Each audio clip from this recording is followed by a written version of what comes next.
If you've been forced into a high school death game and all of your classmates are dying in savage ways, what do? There's no one to help you, and you must follow every command of the king, no matter how brutal they get. The death game doesn't end until there's only one of you left alive. I'm going to break down the mistakes made, what you should do, and how to beat the death game in King's Game.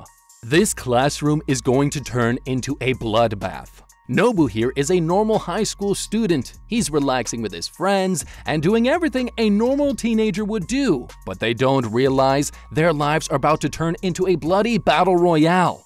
A classroom full of teenagers is sent a creepy message. They've all been entered into the King's Game. The rules are, every student must participate. You have 24 hours to carry out the orders of the king, and quitting is not an option.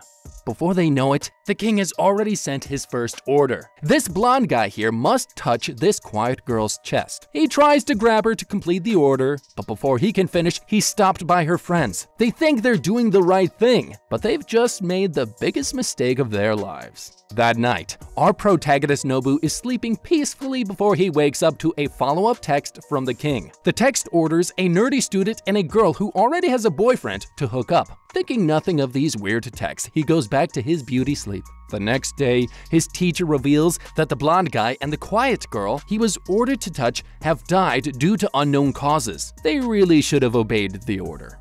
Okay, this is terrifying. I'm only a high school student, and 2 of my classmates have just been killed by some crazy murderer. This is serious business, and there's no doubt it's about to get much more twisted. If I'm Nobu, I'd be really pissed at myself right now. I decided to get some more beauty sleep because apparently I needed to be beautiful. But I'm only a teenager. There's not much I can do without adult supervision. I would at least tell my teacher that I received a text from the so-called king late last night. Telling others about the game was not against the rules we received. And with this information, we could forward it to the authorities with more time, capabilities, and access to technology than me.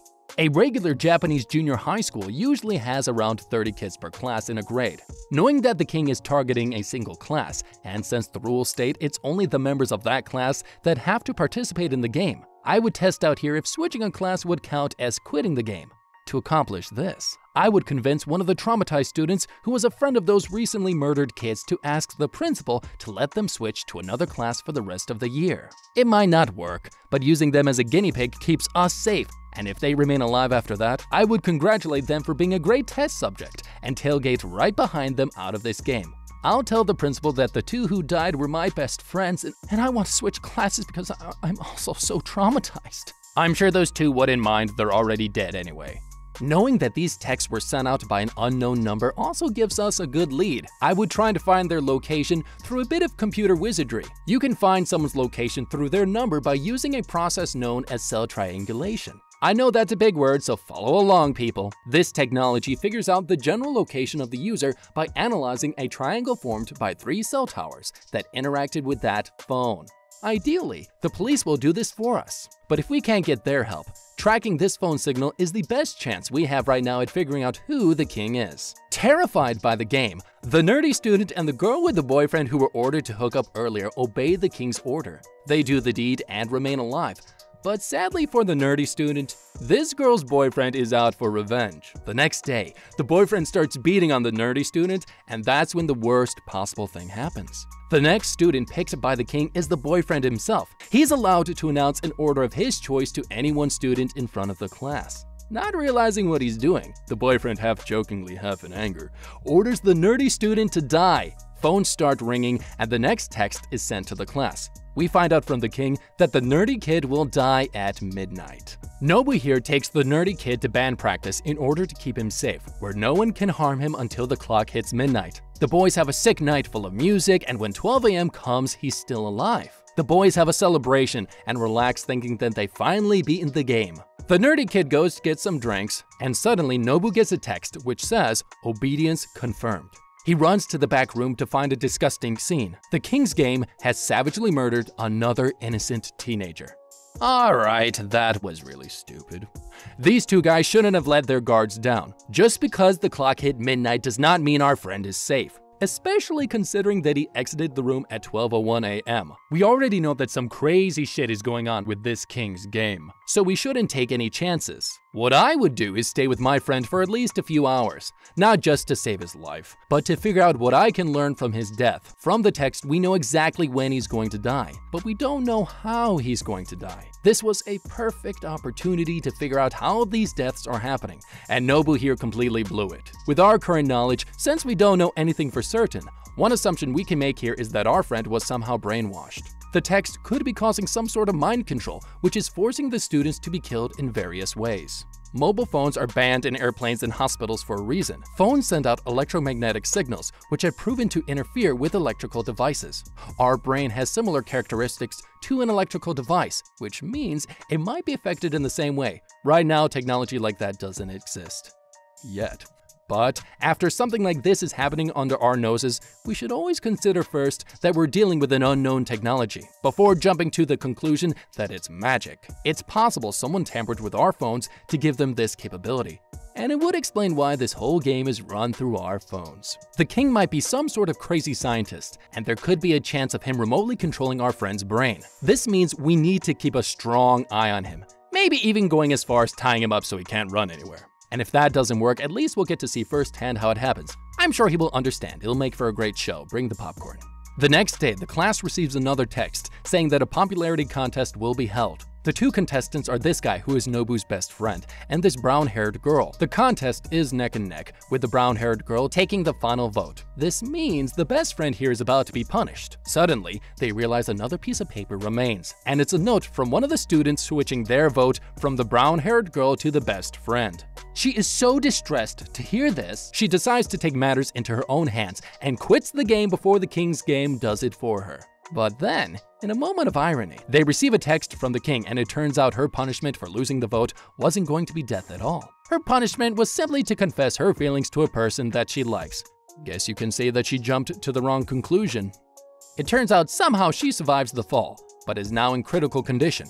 Nobu, Chiemi, and the best friend wait at the hospital, but it's all for nothing. The brown-haired girl flatlines and becomes the next victim of the king's game. Now that she's gone, the king's game sends its next order. The best friend is now ordered to have sex by midnight or else he'll be burnt alive. But there's a catch. The time right now is 11:50 p.m. With only 10 minutes left, Nobu here is forced to ask his girlfriend to carry out the order. Not wanting to have sex with his girlfriend, the best friend refuses, so Nobu knocks him out, and she does the deed. Obedience confirmed. The best friend has completed his order. Nami here is the next to be picked. Her order is as follows. She's allowed to create any order of her liking. Because of this, she has what she thinks is a smart idea. She sends out an order to herself that says she must touch the king before the clock hits midnight. Gathering the class together, she lines everyone up and touches them one by one. It seems like a genius tactic in order to expose who the king really is. But by the time the last person is touched, a moment of silence follows. And that's when things start to go very wrong. Nami runs away in shock, knowing that since she hasn't completed the order, she's going to die. Nobu chases after her and finds her sitting by the river. As midnight hits, she's punished. But her punishment is not death. Instead, her vision is taken away from her, and she is now permanently blind. Guess you can say she didn't see that coming. Right after, Nobu here is sent a text saying he will lose something important, but he doesn't know what. The next day, Nobu smashes all of his personal belongings and tries to break up with Chiemi because he thinks that it might prevent the game from taking away something even more important. But that's when he realizes there's nothing he can do. Nami calls him up to say her final goodbyes. She has just become another victim of the king's game. Obedience confirmed. I guess it's obvious to state that Nami's idea to order herself wasn't that smart. In a king's game, if you involve yourself in an order, all it takes is for one thing to go wrong and you're dead. There are so many possibilities she could have taken with her unique order. We still don't know who or what the king is, but we do know it's capable of some near supernatural stuff, and we definitely haven't received a strong enough indication that the king is one of our classmates. She took way too big of a risk. Like I said before, tracking down a number is pretty easy these days, and it would have been even easier if the killer was in the same school. But this is getting really scary. Nobu had the right idea by staying next to Nami, but despite all his efforts, it looks like the king has won again. And by making her go blind, the king seems way too powerful. But I don't think all hope is lost. The first thing I would at least try to do is take Nami to the hospital. While there have never been cases of blindness from a death game, there have been scientifically proven causes of blindness due to stress. When a person is severely stressed, a spike in adrenaline can cause pressure to build up on our eyes and blur our vision. Over time, the heightened cortisol levels caused by stress can result in damaged nerves and fluid buildup in the eye, leading to loss of vision. That's great.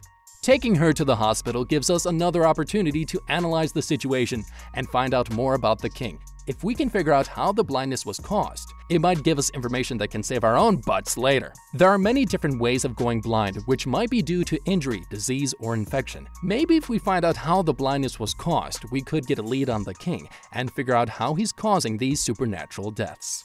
But Nami's fate was just the beginning. Savage deaths have been happening all over the class. One of the classmates died of natural causes, another fell down the stairs, and one suffered a fatal seizure. The next text from the king is sent to the class stating that no one is allowed to do anything deemed forbidden.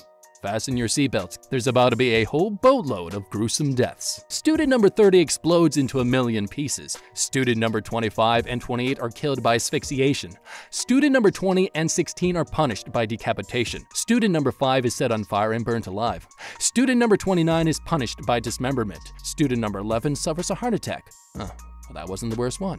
This is an absolute bloodbath. The boyfriend from before calls Nobu, revealing that he tried to block the number and is now about to die. They also find out another girl died due to canceling her SIM card. These two forgot one of the rules from the start of the game. Quitting is not an option.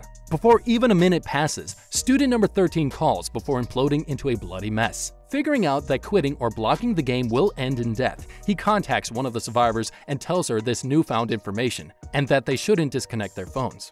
But after he hangs up, a message is sent. Student number 31 is to be punished by heart attack, and another one stating student number 4 is to be burnt alive.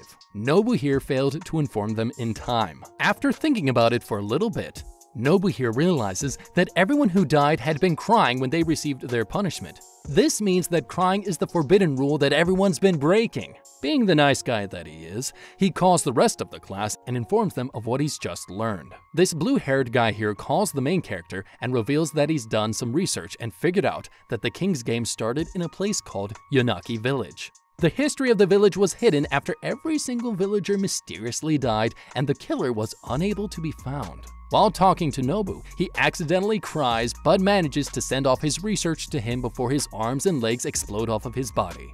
Straight after this, Nobu tries to go to Yonaki Village, but is knocked out by a mysterious figure. When he wakes up, he figures out that it's the blue-haired guy's girlfriend. Thinking that Nobu is the king, she attacks the main character before coming to her senses. He explains what happened to the boyfriend and convinces her to untie him. Saddened by the news, she cries and lets the main character go before dying of a heart attack. Okay, so the origin of the King's game started from an old abandoned village where everyone mysteriously died. How has it taken us this long to find out? Either way, we need to tell this to our classmates. There's no way I can tackle this alone. The internet will be one of our biggest weapons in beating this game. Yonaki Village is something that should be a piece of internet folklore. All it takes is for a simple post on social media websites to spread the word about this hidden village in Japan, where everyone died by some invisible entity. There's no doubt in my mind that people would dedicate time and effort to researching what happened in this mystical village.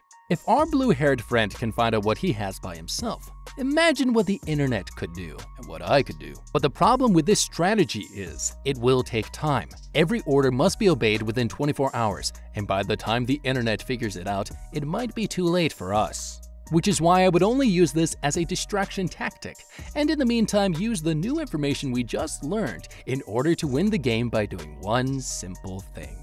I would assemble all the members of my class together and tell them what happened. I would show them the email my blue-haired friend sacrificed his life for, and try my best to convince them to tag along. If we all go as a group, we might have a chance of finding some clues in the village that would help us with beating the king. Maybe some previous players of the game left some notes in their houses before dying. Utilizing the group to help search for more clues will ensure we get this show on the road and get to the bottom of this, as every minute counts. And while the group is busy searching, I would sneakily put on some goggles and make my way to the kitchen to chop onions. Why?